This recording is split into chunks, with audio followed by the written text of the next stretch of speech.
चं नारायणं वन्दे कृष्णं वन्दे व्रजप्रियं कृष्णं द्वैपायनं वन्दे कृष्णं वन्दे जगद्गुरुं सच्चिदानन्दरूपाय विश्वोत्पत्त्यादिहेतवे तापत्रय विनाशाय श्रीकृष्णाय वयं नमः। गोविंद की महती कृपा से आज गीता ज्ञान प्रवाह के निरंतर चलने वाले कार्यक्रम में आज हम सभी लोग समुपस्थित हैं। परम आदरणीय भक्तवृंद, भक्तिमती माताओं, बहनों एवं प्यारे बच्चों, आज हम चतुर्थ अध्याय के 19वें श्लोक से गीता पारायण में प्रवेश करने जा रहे हैं। प्रयास होगा कि जितने श्लोकों का पारायण और चिंतन हो सकेगा अपनी मति और बुद्धि के अनुसार हम सभी करेंगे। आइए हम प्रथम श्लोक में प्रवेश करते हैं।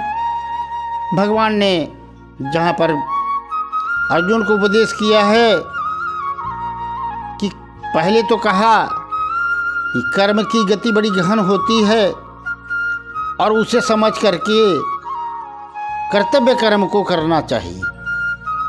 अब आगे भगवान 19वें श्लोक में क्या कहते हैं? यस्य सर्वे समारंभा काम संकल्प वर्जिता ज्ञानाग्निः दग्ध कर्माणुः तमाहुः पंडितं बुधा। यस्य सर्वे समारंभा,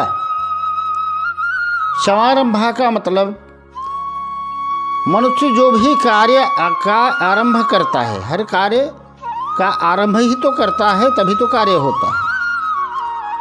तो भगवान कहते हैं कि कर्मयोगी जो होता है उसका जो भी कार्य का आरंभ होता है उसमें काम संकल्प वर्जिता, अर्थात वह कोई भी कार्य जो करता है उसमें उसकी न तो कोई कामना होती है न तो कोई संकल्प होता है। कामना और संकल्प से रहित कर्म करता है। और ज्ञानाग्नि दग्ध कर्माणु तमाहु पंडितम बुधा। बुधा माने विद्वान लोग, बुद्धिमान लोग। ऐसे लोगों को जिनके कार्य न तो किसी कामना के अधीन और न संकल्प के अधीन होते हैं, उन्हें जिनका कर्म ज्ञानाग्नि द्वारा भस्म हो गया होता है उसे भगवान कहते हैं कि वह पंडित है। ऐसा विद्वान लोग कहते हैं। देखिए यहाँ पर भगवान बड़ी ऊंची बात बता रहे हैं, अहंकार शून्यता। भगवान ये नहीं कह रहे हैं कि मैं कह रहा हूँ, ये भी कह सकते थे अर्जुन मैं बता रहा हूँ, मैं कह रहा हूँ, मैं भगवान हूँ। नहीं, भगवान ने बताया कि ऐसा विद्वान जन कहते हैं, बुधा, जो सर्वोच्च बुद्धि को प्राप्त कर चुके हैं, ऐसे लोगों को पंडित कहते हैं।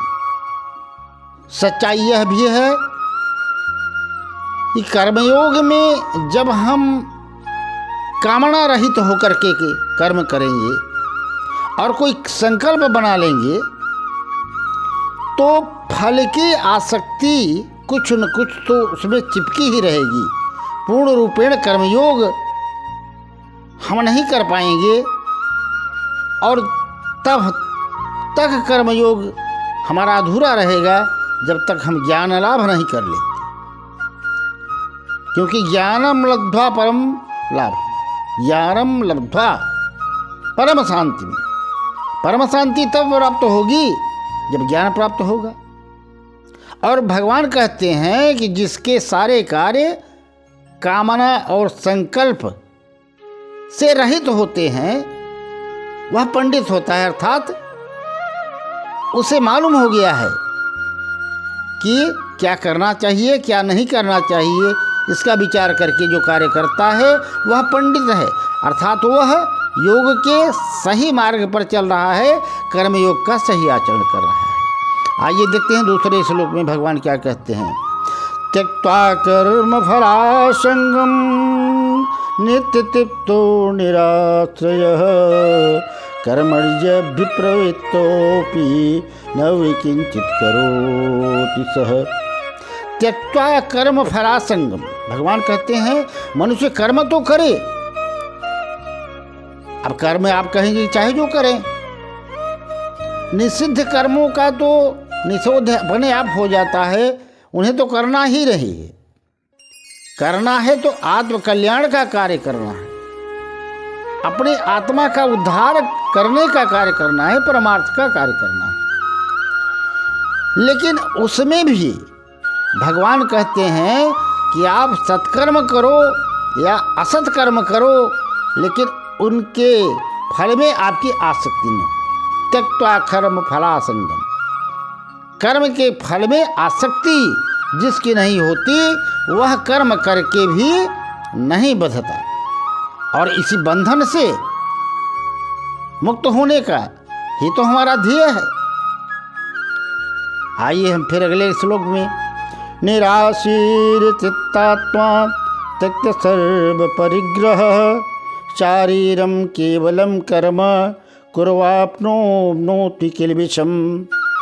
निराशीर चित्तात्मा, जिसकी आत्मा में किसी से कोई आशा नहीं, कोई अपेक्षा नहीं है, किसी से कुछ चाहता नहीं है,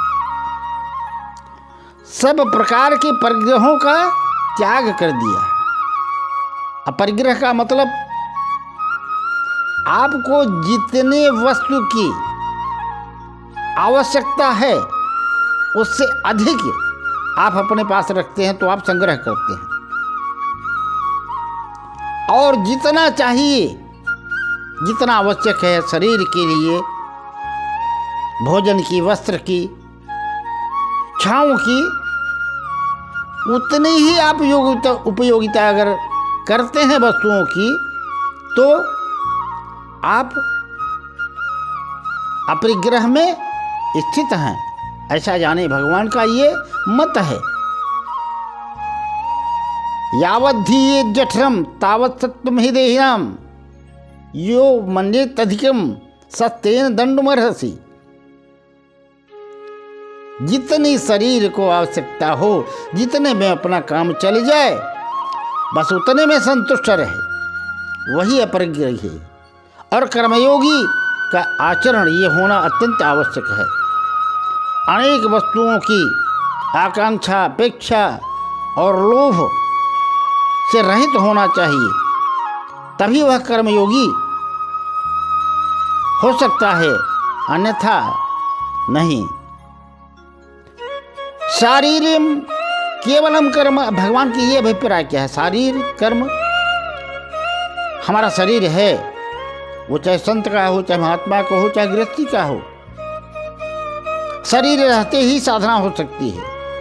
तो जब शरीर रहते ही साधना हम कर सकते हैं तो शरीर का रक्षण हो, उतनी ही वस्तु का प्रयोग करें, और उतने का प्रयोग करते हुए भी अगर हम कर्म फल से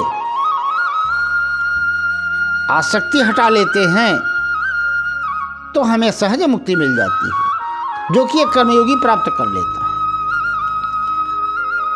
यदृच्छा लाभ संतुष्टो, 22वें श्लोक में कह रहे हैं भगवान, यदृच्छा लाभ संतुष्टो द्वंद्वातीतो विमत्सरः समय सिद्धावत् सिद्धौ च कृत्वापि न निबध्यते।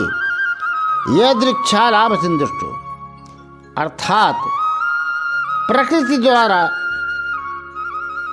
अथवा कह लीजिए परमात्मा द्वारा आपको जितनी वस्तु सुलभ हो जाए और जितनी आपकी आवश्यकता हो सुलभ हो जाए तो आपको संतुष्ट होना चाहिए।